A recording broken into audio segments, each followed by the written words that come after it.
So the first exercise is we're doing those fast feet like we did in the warm-up. However, this time we're dropping down into a low push-up position and holding for a split second before springing back up again. And you don't want any part of your body on the floor other than your toes and your hands when you're doing these. Try to keep the core nice and strong so you have that composure to spring up nice and explosively.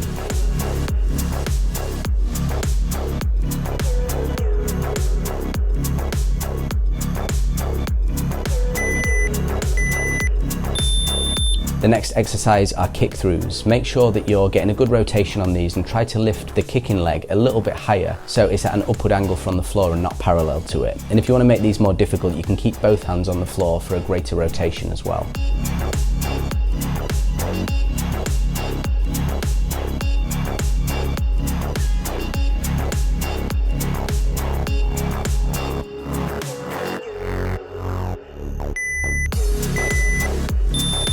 The last exercise in this round is 4 jack push-ups followed by 8 mountain climbers, and then we stand up briefly for a rest before repeating. On the push-up jacks, make sure your core is strong so that you can stop yourself descending and then quickly spring back up again from the low push-up position. And you want to make sure that you have as little pause between all of these movements as possible. So that was the last exercise of round 1, but we're going to be repeating these a further 2 times before we have our first break. And this is the same structure throughout the whole workout.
The next exercise are skater hops, and the main thing with this one is ensure that you're covering enough distance laterally, because that's going to put slightly more pressure on that landing leg and you're going to get a greater benefit from it. You can also see how I use my arms here, and my core is engaged in order to keep my composure throughout, so you don't want your upper body starting to fall down towards your legs.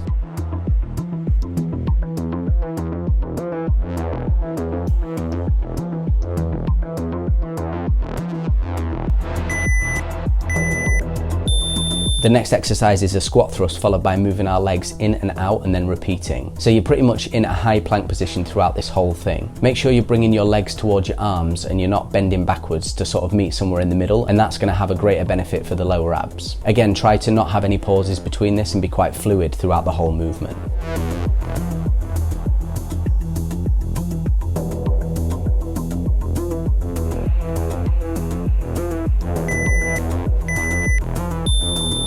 The final exercise of round 2 are pike push-ups. So the way we do these is obviously come onto our toes and put ourselves in this sort of V shape with the hands facing inwards, and this really targets the shoulder muscles. Now I perform quite an extreme angle when I do this because I really want to target the top of my shoulders for things like boxing, but you don't have to be quite as inverted as this when you do these.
first exercise of round 3, we're going to perform a squat thrust followed by jumping alternating lunges. Again, like with all these other similar movements, try to make sure there's no gap or pause between the movement, and be careful of your knee on the floor with this one, because obviously we're jumping into that lunge and you don't want to smash your knee off the floor.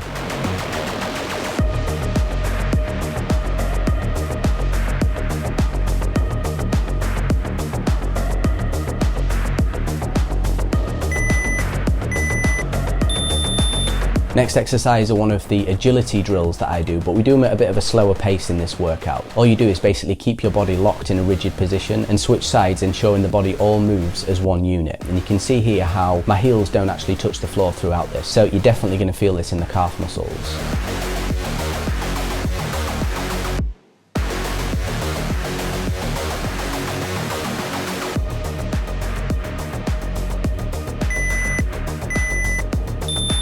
Last exercise of round 3 are burpees, and you can see how when I come out of the jump I drop down nice and quickly, then spring up again. So like with all of these, it's that principle of as little pause as possible. If you can do them this way, then that's the way you're going to get the most benefit. You don't have to jump up with your knees like I'm doing here. I just like to do that to get a little bit more height on the jump. And the more engaged your core is on all of these exercises, that's how you're able to perform them fluidly and keep that composure.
So the first exercise of round 4 are these side-to-side touchdowns. So the main thing with these is you need to make sure you're covering enough distance, because when a lot of people do these, they kind of just stay on the spot. You can see I'm taking 2 or 3 steps and then touching down with the opposite hand. These obviously don't take a great deal of muscular strength, so try to move a little bit quickly on these in order to get the full benefit.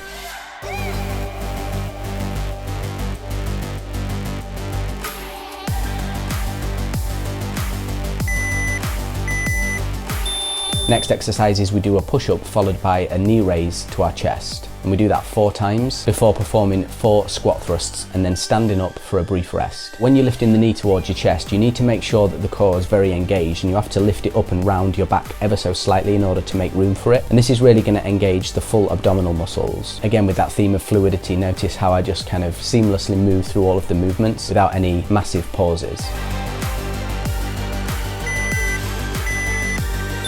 And the final exercise for this round is just a low plank hold. Obviously, keep the core nice and engaged and remain rigid in that plank position.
So we have reached the last round now, and what we're going to be doing are these kickstands. So you touch down with the same hand as the leg that goes backwards and allow the knee as you lift it to pull you into the air so that you hop from the standing foot. The best way to do this is to keep the body in alignment so the movement happens nice and fluidly, and to do that you need to keep the core engaged in order to be nice and stable throughout. And we do this on both sides, changing halfway through the round.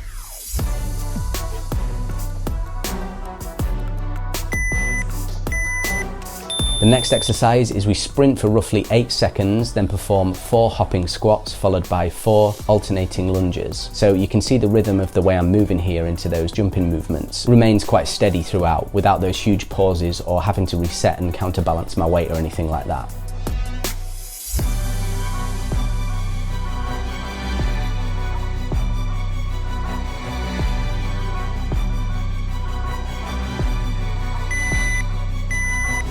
And the final exercise are tuck-ups. So we do this from a hollow position. So you can see how the only part of my body that's on the floor is my lower back. My feet and my arms don't touch the floor as they return, and I just tuck up into the middle, obviously engaging the ab muscles in order to do that. The more synchronized you can be when you move the legs into the arms, the easier these are going to be so that you remain on balance.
Alright guys, so we're approaching the end of the workout now. This is the last round. There's quite a lot of coordination in this workout, so if you found this difficult, realise that this is also kind of like a skill that you learn, and the more you do this, the better you'll get at the movements, and then you'll be able to in turn get more benefit from it.